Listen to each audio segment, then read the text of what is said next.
You feel like the same person you were 10 years ago, the same essential you, looking out from behind the same eyes, carrying the same sense of who you are. And yet, if you could somehow sit down with the version of yourself from a decade past, you would find that your values have shifted, your beliefs have changed, the things that matter most to you are different, the relationships that define you are not the same, and many of the opinions you held with complete certainty have quietly been replaced by other opinions you now hold with equal certainty. Something has changed, and yet the feeling of being you has remained constant. So which one is actually you? This is not a philosophical puzzle for its own sake. It is one of the most consequential questions you can ask about yourself, because the answer shapes how you understand your past, how you plan for your future, and whether the commitments you make today actually bind the person you will become. The science of personal identity and psychological change has been developing steadily for decades, and what it reveals is consistently surprising. Psychologist Dan Gilbert at Harvard University, whose work on effective forecasting has produced some of the most striking findings in modern psychology, identified a phenomenon he called the end of history illusion.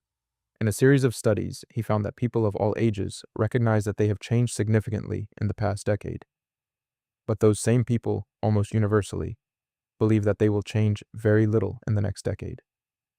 We all feel like we have just arrived at our final, mature, settled self. And we have felt that way for our entire adult lives. Gilbert and his colleagues tested this across thousands of participants and across multiple dimensions of personality and personal values. The pattern was consistent. When people were asked to predict how different they would be in 10 years, they dramatically underestimated the degree of change that would actually occur. People in their 30s underestimated their future change as much as people in their 50s. The illusion appears to be essentially universal, not something that diminishes as you get older and gather more evidence that you do in fact keep changing. The reason for this illusion is not simple self-deception. It emerges from something more fundamental about the way the self is constructed. Your sense of who you are at any given moment is built from the materials currently available to you. Your current values feel like core values because they are the ones you are using right now to evaluate everything. Your current beliefs feel like settled conclusions because they are the products of whatever reasoning process you have most recently run. The self is always being assembled from the present moment's available materials, and from inside that assembly process, it feels complete and final. But the materials keep changing. Neuroscientist Michael Merzenich at the University of California, San Francisco, has spent decades studying neuroplasticity, the brain's capacity to physically restructure itself in response to experience. The brain is not a fixed structure that houses a stable self. It is a dynamic organ that continuously rewires itself in response to what you do, what you think, who you spend time with, and what you practice. Every significant experience, every sustained relationship, every skill you acquire or lose, every belief you update physically changes the neural architecture that generates your experience of being you. This means that the person who existed 10 years ago was not simply a less experienced version of you. They were operating with a different brain, different neural connections, different habitual patterns of thought, different emotional responses wired in by different experiences. That person was genuinely different in the way that matters at the level of the physical substrate that generates consciousness. And the you of 10 years from now will be just as different from today's you as today's you is from the past. Psychologist Becca Levy at Yale University has studied how people's beliefs about aging and change affect their actual trajectory of change over time.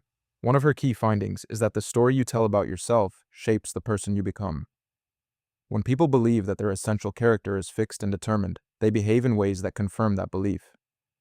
They stop seeking new experiences, stop challenging their assumptions, and stop updating their models of the world.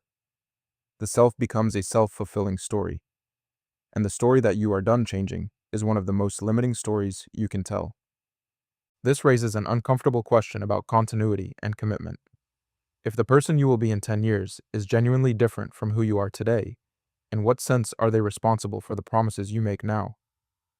Philosopher Parfit spent much of his career working on this question, and argued that our ordinary concept of personal identity is not as clear or as fixed as we assume. What we call the self is less like a single continuous entity and more like a river, always the same river in name, but never the same water twice. Parfit argued that this should actually make us more compassionate toward our past selves and more humble about our future ones. But this does not mean that you are simply a passive product of change, with no continuity and no agency. Research by psychologist Dan McAdams at Northwestern University has shown that what remains most stable across the span of a life is not your opinions or your personality traits in any rigid sense, but your narrative identity. The story you tell about who you are, where you came from, and what your life means. This narrative is not fixed, but it is continuous. It updates as you change, incorporating each significant experience into a coherent account of the person you are becoming. And it is this narrative, more than any particular belief or personality trait, that constitutes the thread of identity that runs through all the change. What this means practically is that the stability you feel as yourself is real, but it is not the kind of stability you probably imagine. It is not the stability of a fixed thing. It is the stability of a moving pattern, a story being written in real time, a flame that keeps burning even as the fuel changes continuously beneath it. The you of 10 years ago was a real person. The you of today is a real person. The you of 10 years from now will be a real person. They are all connected by a narrative thread and by continuity of memory. But they are not, in any deep sense, the same configuration of matter, the same set of beliefs, the same network of neural connections. This reframes what it means to know yourself.